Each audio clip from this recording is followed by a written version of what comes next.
कुछ लोगों का मैंने स्वागत किया, उनको मैं नमन करता हूं, और जिन लोगों का मैं स्वागत नहीं कर पाया, जो मेरे समक्ष बैठे हैं, मेरी मातृशक्ति, मेरे बुजुर्गगण, उनको मैं बार बार नमन करता हूं, बार बार नमन करता हूं। दोस्तों, किसी भी कार्यक्रम की एक मर्यादा होती है, और उस मर्यादा के रहते हमें जो नाम मिलते हैं हम उसे सम्मान रूपी समझ लेते हैं, लेकिन असली सम्मान उस श्रोता का है जो इस मंच पे बैठे हुए हर एक इंसान की बात को सुनता है। असली सम्मान उस महिला शक्ति का है जो मेरे समक्ष बैठ करके मुझे हौसला दे रही है, जो अपने आंखों में अपने भाई को देखना चाहती है। असली सम्मान उस मेरे युवा साथियों का है जो मुझे बढ़ा चढ़ा करके आज संजय कॉलोनी तक लेकर के आए हैं और उन्होंने मेरा हौसला बढ़ाया। और असली सम्मान ऐसे बुजुर्गों का है जिनके आशीष पे, जिनके आशीर्वाद पे, जिनके हाथ को पकड़ करके मेरे से दूर बहुत वक्त आए और बहुत अच्छी बातें उन्होंने, बहुत विशेष बातें उन्होंने कही। कुछ लोगों के नाम लिए, कुछ लोगों के विकास कार्य, कुछ लोगों का विश्वास टूटा, तो उन्होंने अपनी आप बीती बताई। दोस्तों,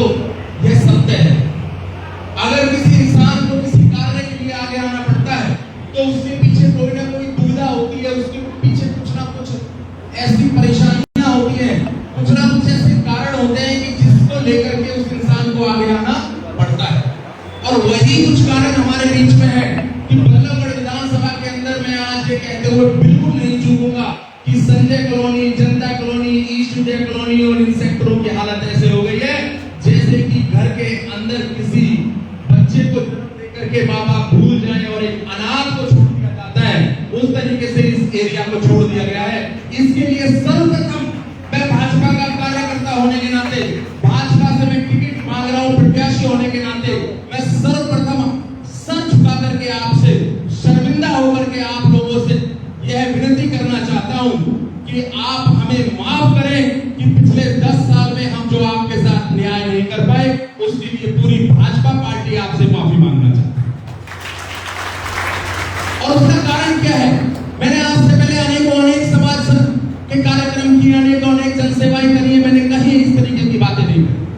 मुझे शर्म आती है जब मैंने यह झंडा यात्रा निकाली और मेरी माताएं बहनें वहां चार ड्राम रख करके बैठी हुई और मुझे वो कहती है कि भैया हमें तो 7 दिन इस ड्राम के पानी से नहाना पड़ता है। मुझे शर्म आती है जब मैं इस गली से निकलता हूँ, उस मोहल्ले से निकलता हूँ और मुझे हर गली पे आवाज आती है कि हमें पीने के पानी के लिए टैंकर माफियाओं पे डिपेंड होना पड़ता है और हमें अपने घर में पीने का पानी। मुझे शर्म आती है उस कीचड़ को देख करके कि हम कहते हैं, हमारा टैगलाइन है कि कीचड़ में ही कमल खिलता है, तो मेरी संजय कॉलोनी और यहाँ की जनता ने तो अपनी कमल कसर छोड़ी नहीं। उन्होंने तो कीचड़ में कमल खिला दिया, लेकिन उस कमल ने क्या किया, यह मैं आज उन लोगों से पूछना भी चाहता हूं।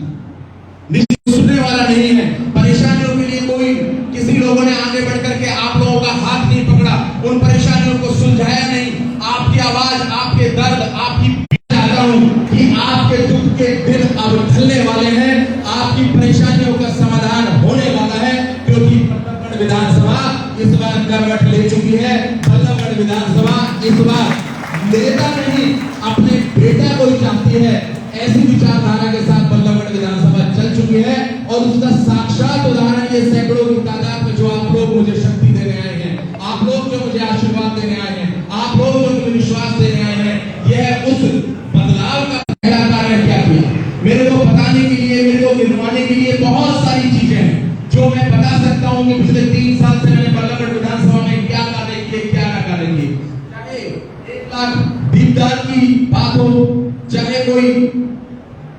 घर घर जाकर के प्लांटेशन हो, चाहे विधवा बच्चों को पढ़ाने की बात हो, चाहे विधवाओं की मदद हो, चाहे विधवा बहनों की शादी करने की बात हो, चाहे किसी की व्यक्तिगत समस्याओं को सुनने की बात हो। लेकिन जब मैंने यहाँ देखा तो मुझे पता चला कि यहाँ के जो लोग हैं वो बहुत ज्यादा त्रस्त हैं और उस त्रस्तता को दूर करने के लिए मैंने 21 तारीख को जो पीछे गई है, 21 जुलाई को सबसे पहले आपके लिए भारत सुविधा केंद्र को खोला ताकि एक समस्या को मैं लिख सकूं, एक समस्या करके उसका समाधान कर सकूं। तो ये भारत सुविधा केंद्र आपको खोला गया और भारत सुविधा केंद्र को खोलने का हमारा जो मकसद है वो हमारा सिर्फ इतना मकसद है कि आप अपनी परेशानियों को वहां जाकर के